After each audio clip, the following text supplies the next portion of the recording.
time is speeding up, chaos is shifting into a new level, and we feel the pull to unlock the mysteries of the universe. Timeless spiritual wisdom offers the point of stability to navigate these times and to open our greatest potential. So sit back, relax, and enjoy the fun and knowledge of visionary best-selling authors Shri and Kira as they explore these mysteries and invite your higher love to come forward. And now, here are Shri and Kira. Namaste. I am wisdom teacher Shri Ramka. And I am Kira Ra, and welcome, beloved ones, to the fourth show in our powerful series. And you know, we want to start right off today and say, hey, what's going on, right? What is really happening, and how can you tell? You know, this has been an extraordinary moment, and how can we not open up by talking about the fact that for the first time in over 600 years, a pope has said no. I mean, that's really it, right? I mean, he's just said no. Well, you know, there's a lot going on, and that's one of them. So we'll start there. You know, one thing I will say is it's not boring.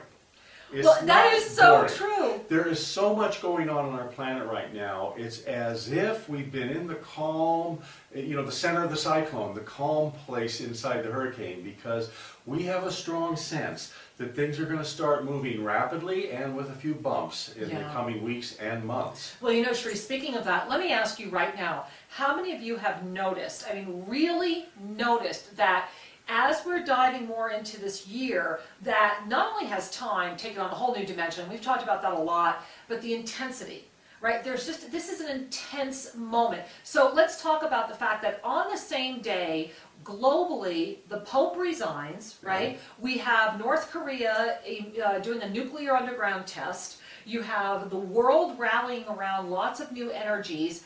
Things are shifting. It is an undeniable shift. The key is, how are you navigating with the shift that we knew was coming, that is here now, and will not go away. It's not going to get easier, beloved ones. It's going to get more intense. However, this intensity is your wake-up call. It is the moment.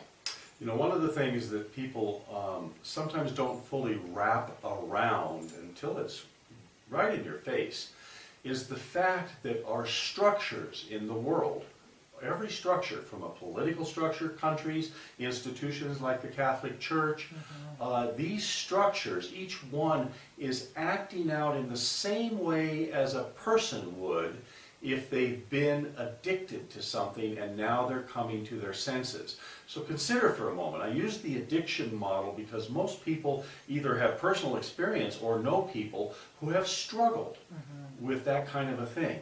So an ego becomes so self-preoccupied when it's an addictive ego.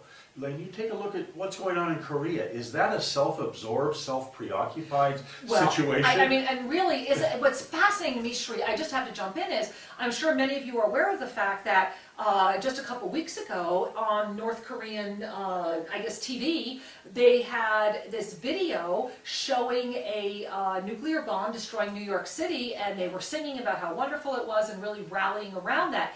And the key is, I think what we need to look at here is the energy that's birthing, the energy that is alive on the planet. Because when we look at that, Shri, the other piece is, the last time a pope abdicated, which is what this pope is doing, was because of the extraordinary amount of conflict that was going on planetarily. Now, of course, the world to them was a lot smaller then, but there was global conflict. There was and tension within the church. Lots of tension, factions, and so the Pope abdicated, trying to bring resolution. So here you have a repeat, and of course we always look at the repetition of cycles. We've been told that the repetition of cycles was upon us, but to start watching the imminence of this, I really want to make sure we bring up, and we're going to talk a lot about this in the second half of the show, the Fatima prophecies, the Pope prophecies. Is this truly the times? Are we really there? And should we be concerned? Well, don't be concerned, simply be awake. That's one way to say it. Because everything that's going on in this world is conspiring to help you know the difference between illusion and truth. Yes, yes. Because as a wise person said a long time ago, to know the truth is to set yourself free. Yes. And freedom means to align your consciousness with your essential self, with your true power. That's freedom. Because from there, there is true clarity. Anything outside of that inner alignment with the essential you, you're in a state of disclarity. And the further we get away from the essential, the more delusional we are, which brings up North Korea. Right. Is they've created this holographic reality that's so filled with spin and self-preoccupation and a value system that is out of harmony with not only the masses in the country, but with the globe in general. And so this separation, this delusion creates a tension in the ego of the country and in the ego of the leaders. Either they continue to use a lot of denial and feel right and correct, or they have to acknowledge, wait a minute, I've been ill, I've been misinformed, and a huge humility has to come in to come back into alignment. Yeah. And that's what we call hitting bottom to the addict. Well, Is exactly. that moment of true humility, that moment of true surrender to release the delusion of the illusion of the ego, and to just get down on one's knees and say, help me. And in order to do that, the addict has to act out. An addict will not get to that point of humility, and we're talking about the global addiction here, my loves. Yeah. An addict cannot get to that point of humility until they have acted out as extremely as they can without the results that feed the addiction. Right, so acting out in this case means manipulating, seeking to control, trying to perpetuate the old paradigm, the power that they had. It's the same with the oil-producing countries, is they want the riches, they want the aristocracy, you know, the people, the families that own the oil are very few.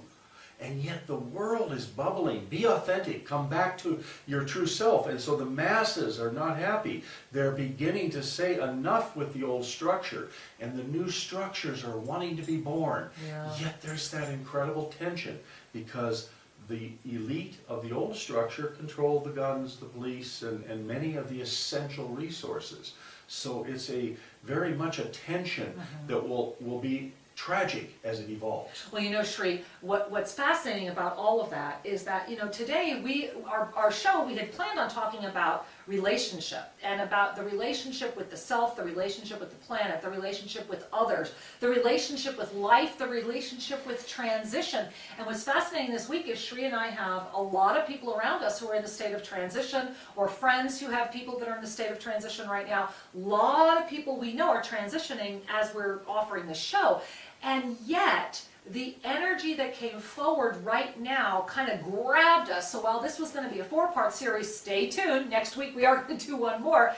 What happened is that because the power of addiction has gripped the planet, we are, and let's face it, most people are addicted to prophecy. You are addicted to fascination. We are addicted to adrenaline. We are addicted. We need our fix. And so because these fixes have not been strong enough, humanity has collectively created a moment that is so profoundly awakening that it will, on many levels, force the awakening that cannot happen without an addict hitting bottom. Now, as I share that with you, please bring your hand to your heart. Our goal is not to inspire any sort of fear. Quite the contrary. Our goal is to inspire you to recognize that this is your moment to step forward. This is your moment to stake your claim as a being of divine truth and light without becoming activistic. See, that's the tightrope, right? You ever notice, Shri and I watched a film the other day, and bless their heart, my heart was so wrapped around, there was one woman in particular, they were like lifelong activists, and my heart was so heavy around her because she sat there scowling. Not even knowing she was scowling because her whole life had been spent angry. Activistic energy is an angry energy, and it's an addiction, just like everything else. There's a difference between activism and action. Exactly. To take compassionate action is to influence the world around you from a state of loving acceptance with clarity around how the puzzle pieces need to shift. And there's an energy of love brought to bear on the situation. Right. Activism at its worst, not its best, but activism in its most, I was going to say harmful, but it's a matter of opinion, what adjective to use. Well, it's a good adjective. But activism that's comes from a sense of that's wrong. There's this righteousness. Yes. And that energy is actually feeding the unresolved resentment inside, the need to control, the anger. And that's a toxic energy. While it may be played out in the world with so-called acceptable values, there's still a toxicity. I can validate that. I remember, I'm really going to date myself, but when I was graduating college was when we had the hostage crisis in Iran. Did they have colleges back then? They did! Oh my goodness, way back then. And I was living in Washington, D.C. during the first hostage crisis in Iran. And I remember a whole group of us, we were very activistic about it, and we were out in the streets with our bullhorns, and as a matter of fact, the cops came and we had all of our photos taken, and I wasn't arrested, but we had lots of film taken and wound up on the news that night. And the reason I'm mentioning this is because I do remember, and it was such a valuable lesson, that I was so exhausted that night.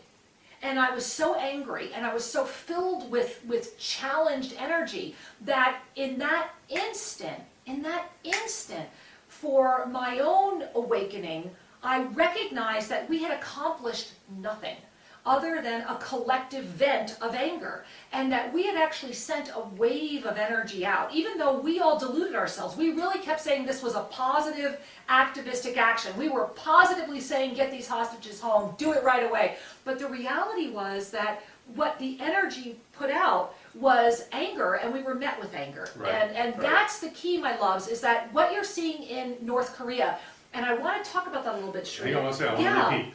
What the energy we put out was anger, and we were met with anger. What you put out will return. Exactly. And this is one of the laws of energy that's important to remember, that when we are centered in our hearts, we're safe, provided that we're also lined up with our essence. Right. It's one thing to be loving and let the world step on you. It's another thing to be compassionate and know who you are. Right. And that knowing who you are means I'm connected to an infinite source of energy, of reassurance, of belongingness. I don't need the outer world to feed my sense of empowerment. What I need is an outer world that supports the harmony of my life. For sure. And this is why I wanted to bring up just quickly before we go to our break the North Korea situation, because do we have a modern day pharaoh? The reality is that Kim Jong-un believes he is a god. And the people of his country, because of their ability, quite frankly, to have an iron wall on global well, he grew up in a bubble. It's the Truman Show with a tragic twist. Well, it really is. And the reality is that this young man is too young to understand the horrors of war. He himself has never experienced starvation, lack, being cold. He truly does not understand. How many of us grew up with parents or have parents right now that are involved in a war and conflict? My father had horrific PTSD from World War II. I grew up hearing the stories of the horrors of his shipmate's head being blown up right next to him. And the reality is that many people have forgotten the horrors of this making, so there becomes a fantasy, there becomes a game, and that's the addiction. It's the addiction and it's the disconnect. Exactly. There are many people that you would say they're not addicted, they're disconnected. And we could argue, well, is that not an addiction? Why would you need to be disconnected? Right. And we'll explore that a little bit more. And the Fatima prophecies and what's happening. Is it the end times? Are the tribulations ahead? Whew! Take a breath. We'll be right back. Namaste, beloved one. This is Kira Ra, and I am inviting you to take a journey of the soul in the land of the heart. Imagine your life free from chaos and filled with creative clarity. Imagine waking up each day in your private lakefront casita, greeted by brilliant sun, flowers, and birds. It is here that you will effortlessly resurrect your divine blueprint in pristine energy.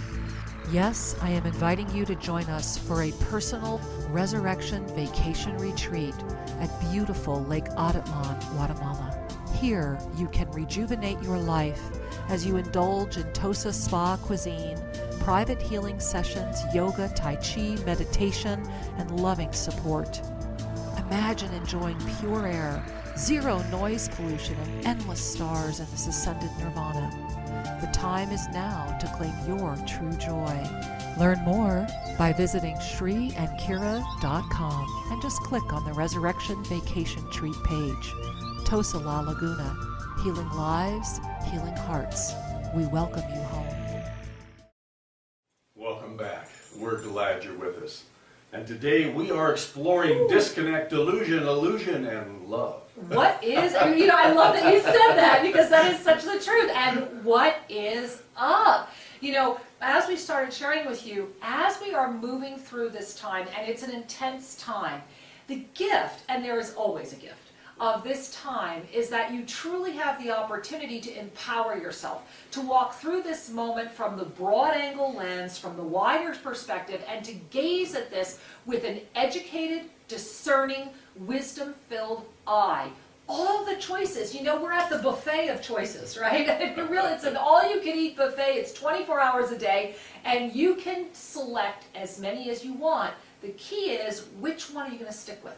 Because that's really what's going on here. You've got to make a choice, you've got to stick with it, because let's face it, there is an enormous amount of, I'm going to use the word in quotes, evidence that is trying to support that we are indeed at a very powerful tipping point moment on the planet. We are, and for people to say, the grand cycle is upon us, the shift of the ages is upon us, etc. Well, these are truisms. However, how do you know what it really means? Exactly. How do you know how it's going to play out? And how do we know this isn't any different than all the other times since the beginning of time that people have been sure they were living during the end times? Well, there's been a lot of that. A lot. The key is for you to recognize that this time is your time. There you go. It's not a story. You're not living in a story. You're living your life. And as one lives one's life, be present to it. What's going on in our outer world is a stimulation to cultivate your discernment, to know what is true for me, where do I stand, what do I trust, what do I believe, etc. As opposed to feeling insecure or uncertain or whipsawed and looking to grab onto a group or an ideology or some other form of reassurance that's outside of this, the essential. And we all test the waters. We learn through differences. So we'll go try something for a while, and that wasn't quite it. And we'll try something else, or have a new trip, or a new belief system, or a new church, or whatever it is. We'll try something. And we learn, we get nuggets along the way. But at some point, stop trying and simply be who you are. That is such a powerful gift. And the key is, how can you be who you are if you're constantly surfing new information, if you're whipsawed by every new piece of information? And we have talked about this for years, and I strongly encourage you, please, please, please go to our website, shriandkira.com. There is thousands of pages of information in the Archangelic teachings. It's all free. Find something that your heart calls you to and start reading, start listening, start absorbing. We have been given all the information necessary to really navigate these times. And Shri and I, through these programs, try to inspire you to find your discernment filter. You are the wisest person in your life. No matter what society may have told you, no matter what you think is presenting in your world right now, you are. And the reason I'm saying that so strongly, what's that, baby? No, I'm just remembering something. Go ahead, say it, say it. No, you are the wise person in your life. And one of the books we wrote a few years ago, the cover flashed up in my face. So it is called Atlantean Revelations. Read that book. Becoming a Mystic in a 9-to-5 World. More powerful today than the day we wrote it. And the reason I'm just jumping in with this little reminder is the information on our website, to people who aren't used to this, that haven't studied metaphysical work, at first glance you're going to say, wow, that's deep, or that's out there. In reality, the wisdom and the energy of the transmissions that we have documented are easy. If you read with your heart and you feel the truth of it and let your mind catch up to it later. And so it goes. Each and every person, if we only use our minds, will always be retrospective. Years ago, Marshall McLuhan wrote a book, I don't remember the name of it, but anyway, he talked about we all live our life looking at a rear view mirror. It's like we're staring at the rear view mirror driving forward. I think that's how accidents happen, isn't it? We're only understanding that which is past. Our heart knows the way. Your Yes. soul knows the way. Big time. And so what's going on in our outer world is stimulus for you to find your true north, your true center. Indeed. And then all this material will make so much sense. And the reason we're encouraging you to do this is you need to take positive action. Now, if our material doesn't call to you, great, then go find other material that does. But the key is, from that 24-hour buffet of choices, make your selections. Don't overindulge, because what happens when we overindulge? We feel nasty, we get depressed, we're sick, we're lethargic. It's another form of disconnect. Exactly. And so the reason we're saying this is because I want to go back to something we talked about in the first half of the show. And specifically, I want to talk about the Pope. And the reason I want to talk about the Pope is, and again, I'm going to use a small personal example. When I was living in Washington, D.C., way back when, I was very, well, thank you, Sri. Is he the sweetest? I know. I remember it can't be that long ago. I was very, very, very blessed to be part of a committee that welcomed Pope John Paul II to Catholic University. And in that process, I literally got to meet His Holiness, Pope John Paul II, and I actually was able to touch him. I was able to reach out and touch his shoulder for a moment and make connection with him. And in that one moment, and I can assure you, I was never a Catholic by Catholic definitions, but in that moment of connection, I spontaneously burst into tears. My entire body melted, and it was clear that I had just connected with someone who was really holding the frequency of love. And say what you will about the church and everything else, in that one moment, touching the shoulder of Pope John Paul II, being in direct, as close as Sri and I are right now, I was able to be eye to eye with him. It was a very profound moment. And so for me, it anchored in me the energy that is endowed in a pope that takes that energy in. And so when something as absolutely stunning as a pope saying, for the good of the church, we're hearing all kinds of things. We're also hearing his brother announce that he was very, very upset about what happened with his butler, that he wasn't aware of all the things that were going on around him. And, anyway, that's a whole other show about our deeper intuition on what's happening. But from the surface of this resignation, literally a 2-week notice to the world, it has triggered a windfall of people who have jumped on and said, this is it. Because it was only ever predicted there would be 112 popes, and the current pope was Pope number 111. That if indeed the next pope elected is Italian, it will be a 100% validation of all the prophecies. That the next pope is supposedly the pope that will be the pope during the times of tribulation and the end times. That this pope will be the one who will bring the church into a false area. That this pope will align with the leader of one of the countries of the world that will rise to be the Antichrist. Lots of stuff, Sri. Lots of fear. Do you see how this one event is feeding into that fear addiction and end of world addiction? And there's also, and this is all speculation, Indeed. So bear with us. Why would this man resign? There is the party line, there's the spin, the reasons that are given. However, as Kira so beautifully described his predecessor, that John Paul II was truly, sincerely surrendered to the divine as expressing in that religion. And while I only had a momentary personal experience with His Holiness, I can share that it was one of the more profound spiritual moments up to that point in my life. And the church, again, is like the example we talked earlier. There's the ego, meaning the presented self of the church, and then there's the soul of the church. Exactly. And if that pope was living, embodying the soul of the church, then hopefully there was enough harmony between the structures of the church and the essence of the church that the institution could move forward in a harmonious way. My hunch is, and what I'm leading up to is, present day, there is not.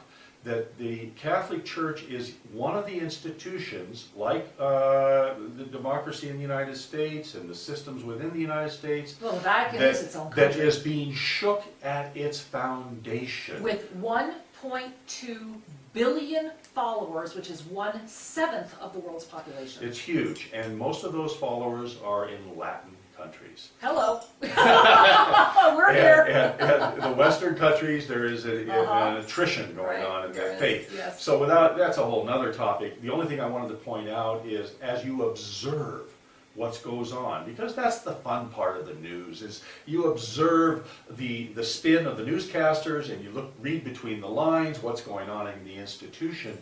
There is a restructuring coming. Yes. Now, will it be healthier, or will it be an effort, a last-ditch effort to hold on to the old power structure? Yes. Wait and see.